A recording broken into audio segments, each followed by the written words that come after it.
So the other day, I had put my phone down in the room, and then when I came back to get it, I couldn't find it. And so I'm like, well, my phone can't just get up and walk away. So it's got to be here. Like, where could my phone have gone? So after quite some time, I finally was like, Lord, could you please help me see what it is that I'm not seeing? Because clearly I'm missing something. And then I looked down, and my phone is right there where I had placed it. And God was like, you're not going to see what it is that I have covered. You're not going to see what it is that I have not lifted the veil on.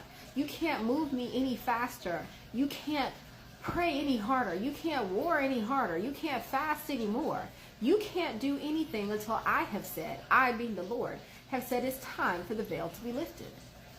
So in 2 Kings chapter 6, prophet Elisha had been telling the king of Israel what the king of Syria's plans were against him. And so the king of Syria is like very upset when he finds out, oh, okay, this is how the king of Israel knows what it is I'm doing. And so he sent people after the prophet Elisha. And not just a little bit of people. He sent a whole host with chariots and horses and everything. And so the servant of the prophet Elijah goes to Elisha early in the morning. He's like, what are we supposed to do? Like they're going to take us over. They're going to take us out. And Elisha asked God to lift the veil on the servant's eyes so he could see. So he could see. Like, you don't need to be in fear. We're fine. When God lifts the veil on the servant's eyes, the servant can see that on the mountainside, all around Elisha, he is completely surrounded by a host of chariots of fire and horses that he has nothing to be concerned about, because the Lord of Lords was with him and his army the entire time. So when God is saying, it's not time for you to see your next, then it's not your time. He will lift the veil in accordance to his timing. It doesn't matter what all you try to do. It doesn't matter how hard you pray. If it's not your time to see, it's not your time. Just like if it's not your time to be shown yet, it's not your time. If God is saying, I'm doing a work in you, but I'm not thrusting you forward into this yet, then it's not your time. Nothing you do or say is going to change that.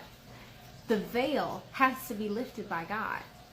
So when that young man, the servant of prophet Elisha, was concerned and worried and trying to figure out what to do, the entire time the answer was there. He just couldn't see it. So we have to be intentional to not be blinded, to not be out of alignment in what it is that God is saying for this time. If he is calling to you and doing a work in you and saying, this is what I'm doing right now, it's not time for you to see the next. It's not time for you to move to the next. It's not time yet for others to see what it is that I'm doing in you yet. Then you have to sit in that position. Because no matter how hard I was looking for that phone, I couldn't find it until God opened my eyes to see it. And I looked in that spot, trust and believe. Then you're not going to see it. So you have to allow God to work in his time and unveil in his time. Because if you try to do it before then, you're just going to be spinning yourself in circles. And then if he allows you to try to do it before then you're putting yourself out of alignment for what the will is that he has for your life. So in your time, when you are waiting with him, when he's doing that new work in you, then let him do that in you. And allow him to unveil it in his time with you. I hope that was a blessing to somebody. Y'all have a blessed day.